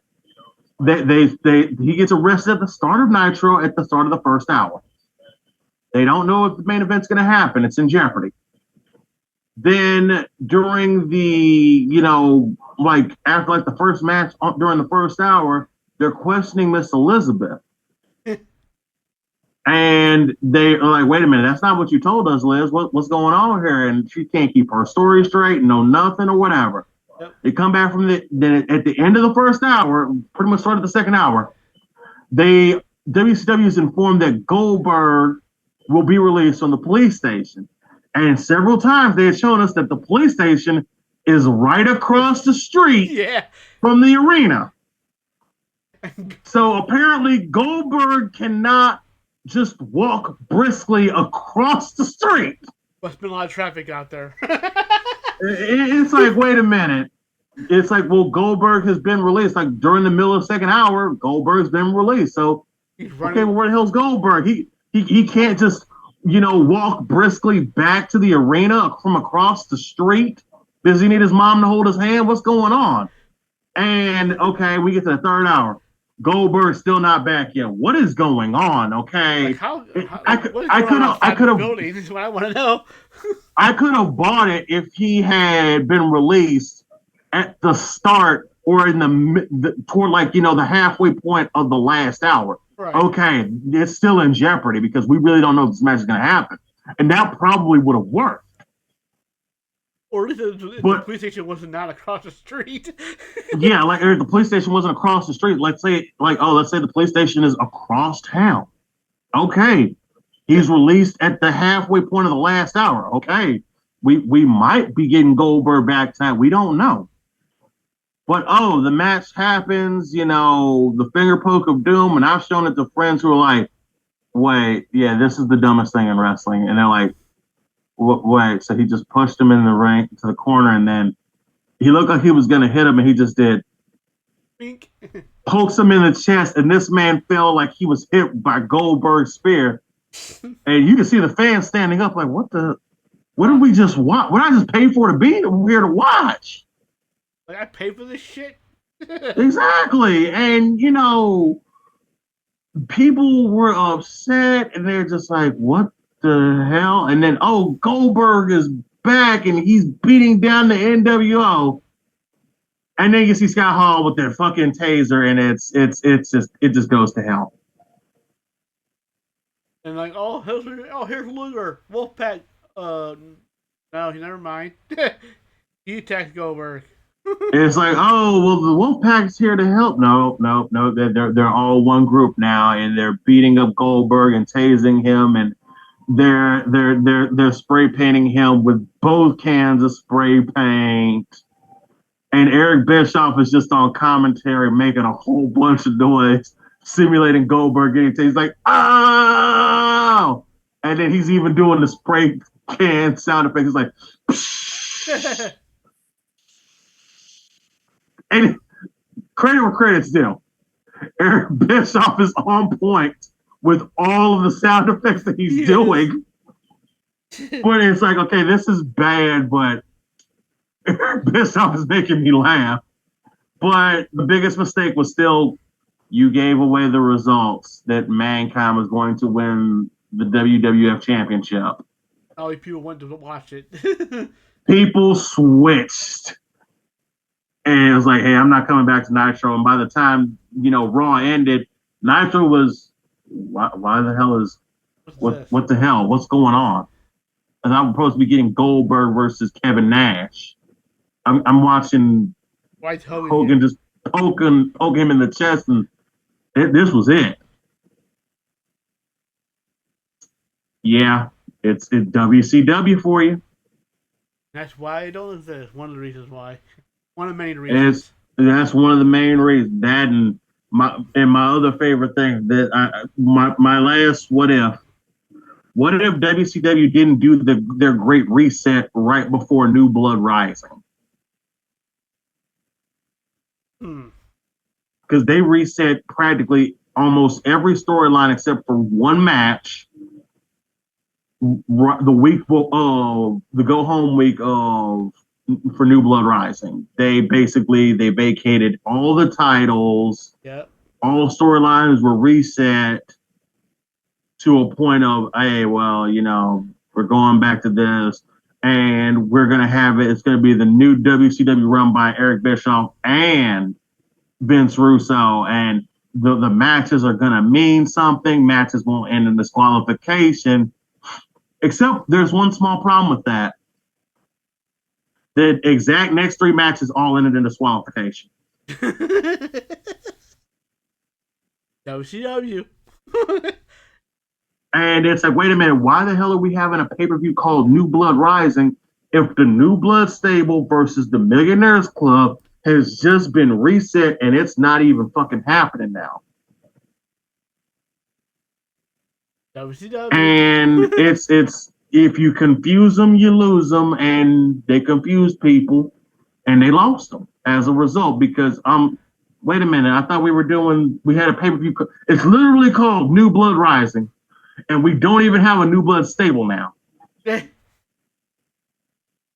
This whole pay-per-view has basically been a whole tournament fucking pay-per-view where every match on here, this is part of a tournament, and it's okay. What the hell are we doing? And I can't. This is one of the worst events I have ever watched. They had a 4 corners match for the World Tag Team titles. The only match worth watching because, well, at the time, this is 10-year-old me. And I'm watching Major Guns versus Miss Hancock for the Mud Rip Off the Clothes match. Because I'm 10.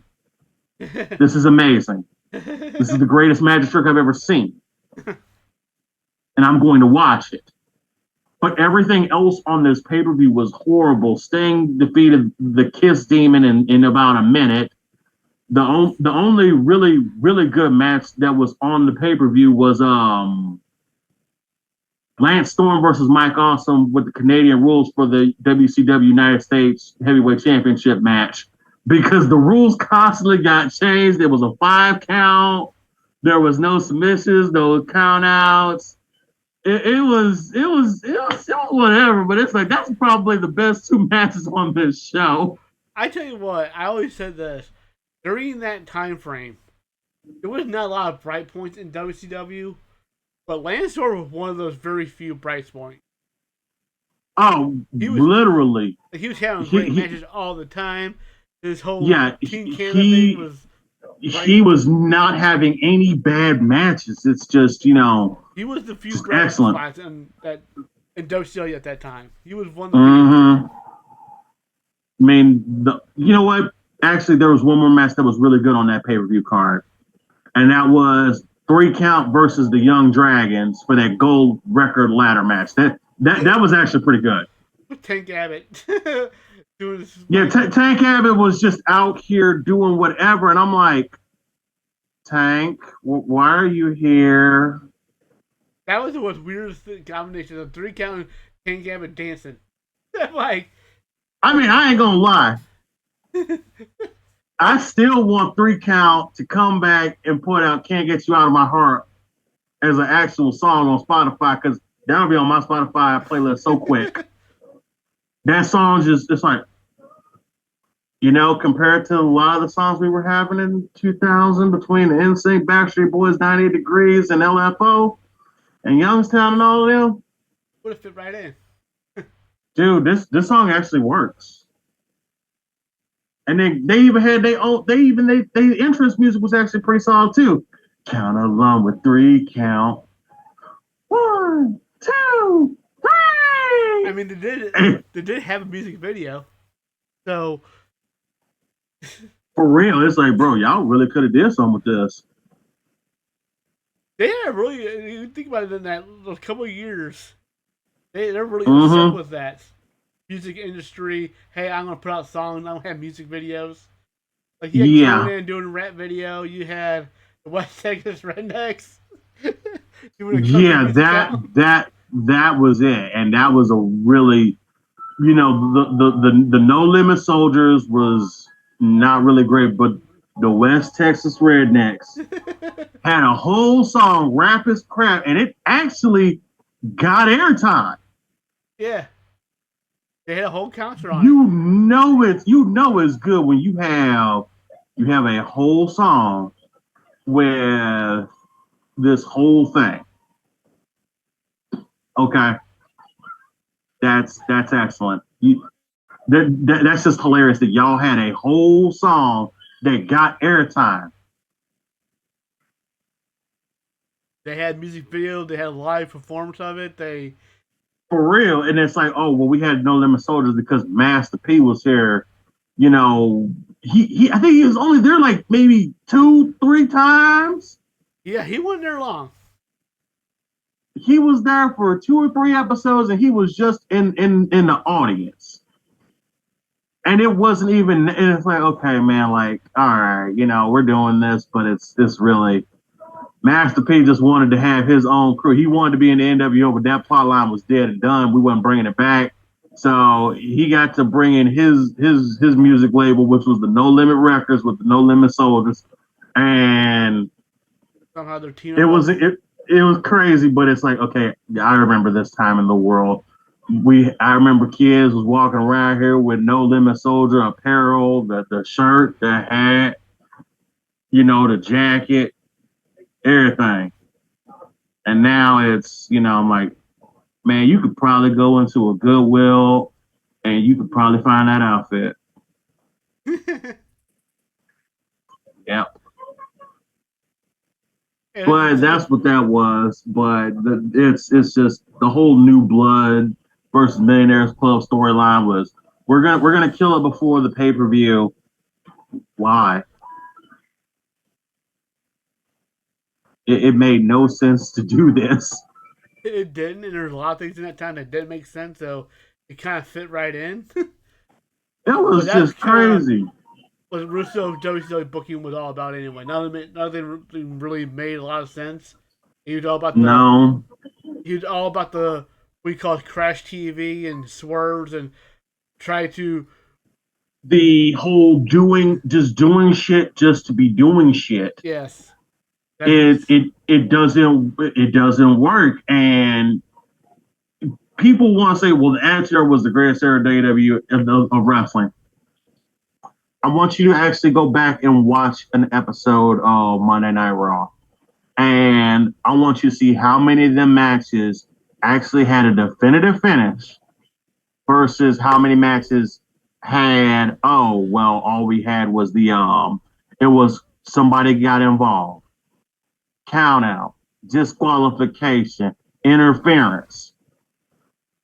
The reason why the Austin, Rock feud ran for 6 months was because you wasn't going to get no end to that match on TV, even if it was a tag match, because it just descended into, well, this team wants the tag team titles, and the Rock and Austin are fighting, back and forth, and it's like, okay, it's a cool visual, but from a wrestling standpoint and a storytelling standpoint, you are just padding to try to make it to this pay-per-view.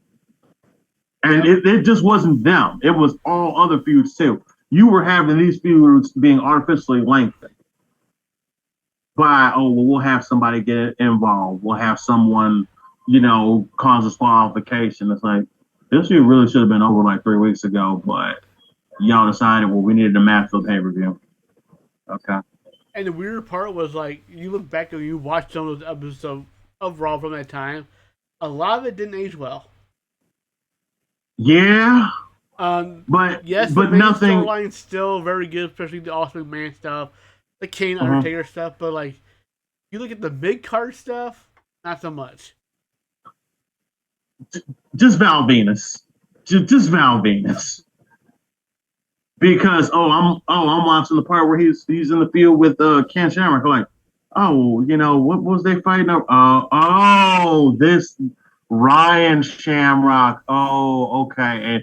And Val Venus was just oh well, I'm gonna come out here with a my latest video, and it was always about movies that had been either recently just released or whatever. So he had Shaving Ryan's Privates. He had one where he was in the feud with Dustin Runnels, where he's sleeping with Terry, and it was the preacher's wife. Yeah. I was like, oh my god, it's Val Venus. Yeah. I love Val Venus's gimmick because it's like, hey man, like he really had these storylines, like we really had these. Yeah. What was I doing watching this? But it's what it was. It was what was on at the time. But I look back at those episodes. It's like, okay, this didn't age well, or in this case, this is a feud that should have been over 3 weeks ago. Right. Like, but because Russo was Crash TV, he was keeping stuff going well past the point of expiration. But not only was he not guilty of that, it was also Bischoff. Yep. Now Bischoff, sometimes he'd be like, cruiserweights, I don't care how you do it, just get this match done, and here's the result I want. Okay, well, Rey Mysterio needs to go over and win in this match with Eddie Guerrero at Halloween Havoc. These two men put on the best match of the show. Oh yeah, by far. And he was like, hey, I need to tone that down. Y'all doing too good. You told us go out there and do the job and perform and get the result that you wanted. You did not say how we were supposed to get that. You just said, I don't care how you get it. Just get it to me. That's it. It's really funny when I hear these stories from, and I'm trying to figure out, like, really how it was really like that backstage and for WCW. So Chris Jericho has told the story in multiple interviews about Ralphus. The Jericho Personal Security, the JPS. Yes. I love that. That the fact that he came up with the whole idea and nobody, and he said, I want to make fun of Goldberg and I want to find some random dude. So why don't we just have Ralphus do it, who was one of the truck drivers? And stories that it was always credited because Ralphus would literally show up when he's not supposed to show up. Like, you go to house shows and try to be with Jericho. Like Ralphus, you're not even supposed to be here. Like, but we're a team. We're a team. And Jericho got him a shirt that looked like it was done with a black magic marker. Jericho Personal Security, JPS. So all of a sudden, next episode of Nitro, Ralphus he's around Jericho around the ring as his ring enforcer because he's his Jericho Personal Security, and it's like, you know what? This is the greatest thing ever. And like he was just was given that freedom back to like nobody cared like oh, I don't care what you do, just do whatever you want. Like, okay, I want my personal security guy. Here he is. Then Ralphus was there. And then Ralphus was in the hardcore division along with Norman Smiley. And it was okay. It was entertaining. But, the thing is like, okay, you could never take these two dudes seriously. But, hey, if it was a hardcore match, these two dudes were going to go off. But that's just WCW for you. They would do that. And there are some episodes of Nitro that I'll watch, and it's like, okay, this episode starting off good. Oh, dang, I forgot the Nitro girls. How many times they gonna come out here and dance? Because I swear they dance after every match. I remember when they started bringing them on pay-per-views. Oh, yeah. They would open the pay-per-view. Still in a dance.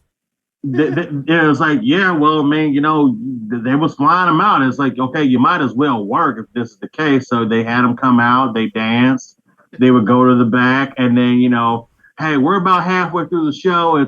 We kind of need people to go take a break, hit the bathrooms, go visit the concessions, visit the merch stand, buy some merch. So we're leaving them when we came in. So let's let the Nitro girls come out, do they extended dance, look hot out there and everything. And by the time that, people are back, in the stands in their seats, we're ready to continue with the rest of the show. What it was. Because sometimes, yeah, you do need a little bit of a buffer, especially when you have a big match or you have a good match, and it's like, hey, the crowd needs to recharge. They need to go to the bathroom. There's concessions. Let them go out there buy a belt. Let them come back in. Because we used to have the proverbial, all right, this is the bathroom break match, and yeah, there's sometimes whenever they announce, okay, here's what's on the card for Raw tonight.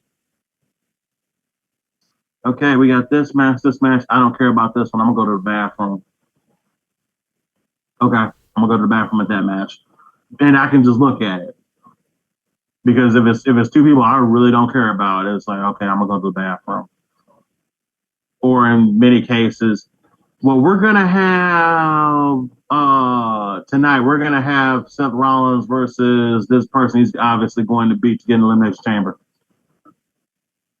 Yeah, I might go to the bathroom on that one because I feel like this is a foregone conclusion, considering you already have CM Punk in there. Yeah. Yeah, I'm gonna go to the bathroom. This is a foregone conclusion. I'll be honest to God, gobsmacked shocked if Finn Balor makes it into the Elimination Chamber, but I somehow doubt it. That poor guy never gonna get the nerves. I like Finn, but it's like, okay, dude, I don't know what we're doing with you. And I feel like, man, dude, your time it really should have been back then. But it's just not happening. I don't know why they're not wanting to trust you again with it. You've been a solid worker ever since. I don't know either. But they're also prioritizing these long title reigns, and between how WrestleMania is looking and shaping up, I just don't know right now because I'm like, okay, all right, Jey Uso winning the Rumble, okay, I'm fine with it, but I would have personally felt he should have went after Cody, considering you lost to Gunther literally last freaking Saturday. And you got beat clean. Nothing dirty about it. You literally you got your ass handed to you twice by this man in the same match. Okay, you need to go. And I would have preferred that he gone after Cody, because let's look at Cody's current challengers right now. His most recent was Kevin. Yep. He got this belt because of guys like Kevin, Sammy, Jay. Yeah. And having Jay win the Rumble and challenge Cody, that could have set Cody off in a way of, everybody that helped me get this is coming after me for this. And you could have used that to turn Cody heel potentially. Would have been more interesting. Yeah. Instead and it's like, okay. Oh, we're going to go back to that feud. Oh, yeah, feud you have with Gunther. We're going to go back to that. And it's like, okay, I guess we need a stopgap feud to get us to Mania. Fine, I guess. I mean, we do have a little bit of time, but also, shit, at this point, you might as well you might as well bring Fastlane back or Roadblock, something. Because, we about to have Cody he not really finna be like, okay, so is Cody finna defend the title against Solo in Toronto or something? Because I don't know what we're doing with this. As far as Gunther goes, well, we're doing Gunther versus Jay again at Mania. Doesn't feel like a Mania.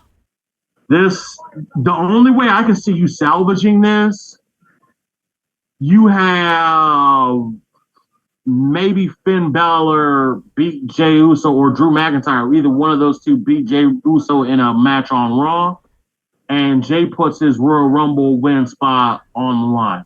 And you kind of got to do like Rey Mysterio in 06. Yep. If Drew wins or Finn wins, they get Jey's spot in the Rumble, only for general manager Adam Pearce to go, well, they're in the match, but you're still in the match, so it's now just going to be a triple threat. And I could see that working out a whole lot better for them, because I really just what's really going to be different between Jay and Gunther this time? You just got your ass beat by this man. Like, what's going to be so different that we haven't already seen before? Yeah, it's like I could understood it if Gunther more or less escaped you by he did every dirty trick in the book. He poked you in the eye. He kicked you in the shin. He gets you with a low blow. He raked your eyes. He pulled your hair. He rode you up and put his feet on the rope. Yeah, exactly. Come on. Yeah, okay. At that point, yeah, okay, you can probably beat this guy, and I can believe it. But, dude, he beat you clean. He beat your ass. He beat you like you owed him money. I'm pretty sure you're not going to beat this guy. Yeah. So, okay, what are we doing now with Jay? We're going to have him fight Gunther again. All right, go ahead, whatever. And, you know, they do it. They're doing it again. And I'm just like, okay, I hate to say it, I don't really care about this match because it's going to be the same match again. I've already seen this show. Okay, we can do Jay versus Gunther again, but I'm gonna be a little upset if we get.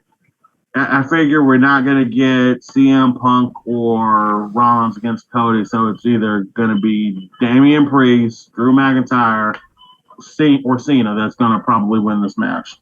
Yeah. I really just don't see anybody else winning it right now because it doesn't make any sense. But this is what we're doing.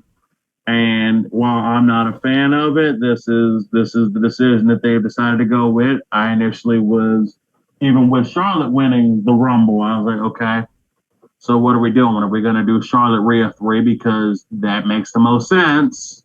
They're both 1-1. No, we're doing Charlotte and Tiffany. We're doing Charlotte and Tiffany. Okay, they do have similar movesets. They're both blondes and they both can work. I really haven't seen necessarily a bad Charlotte Flair match or a bad Tiffany Stratton match. So this one, I'm a little bit more excited for. I would have preferred Charlotte Rhea 3. But since Charlotte Rhea 3 is not available, we can do Charlotte Tiffany. And I'll be fine with it.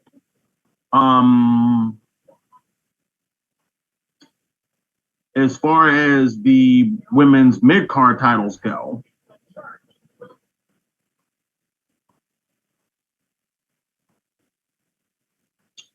I really don't know what they're doing with Lyra. I don't either. It's like, wait a minute. So you have her win the belt, then you don't have her do anything with the belt except appear with it at the Rumble and have a wardrobe malfunction. And then you don't have her do anything for 2 more weeks until she has a chamber match qualifier with Bayley, who won. So now Bayley's in the chamber, but also she's beaten the women's Intercontinental champion.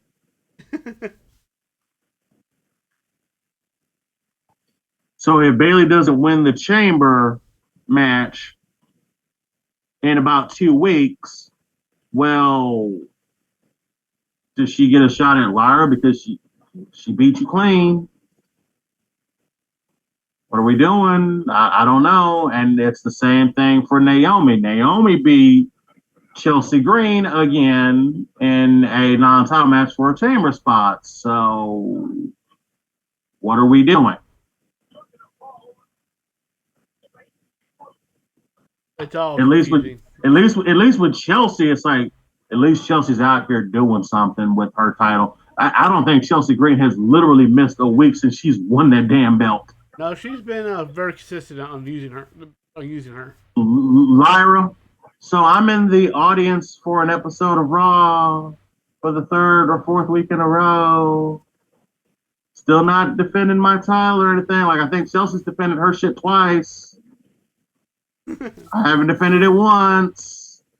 I just had a match with what's name, and I think if we get one more Saturday night's main event, which I think we do before WrestleMania. Yeah, I think we have one more coming up between Host chamber. So, yeah, I think if we have one more, I think they're gonna probably have to put Lyra up in a match on there because to be fair, it's you need to do something because I don't see a point of you coming in to do a Saturday night being women's intercontinental champion if you got this damn belt, you haven't defended it. You just had a match against Bayley, who's now in the women's elimination chamber match. So I really don't know who we're trying to position for you to even be up against because we really just don't know what to do with you. And I don't know if we're trying to hold off on Becky Lynch coming back or whatever, but I feel for Lyra because you should probably be doing something and we're not. I don't know. That's my biggest criticism. I think we're going to call this an episode. All right. I want to thank you, Matthew, for hanging out with me and talking all kinds of stuff and doing our what ifs. No problem. We'll definitely be doing our episode with different topics. You got it. But until then, everybody, thank you for listening to the show or watching if you're on YouTube. We will talk to you very soon. Watch it for episode number 10. In a couple of weeks, we'll be having Levi McGuire, who is an independent wrestling manager up in the Chicago area. He is set to be on on episode number 10. So look out for that. Until then, thanks for watching.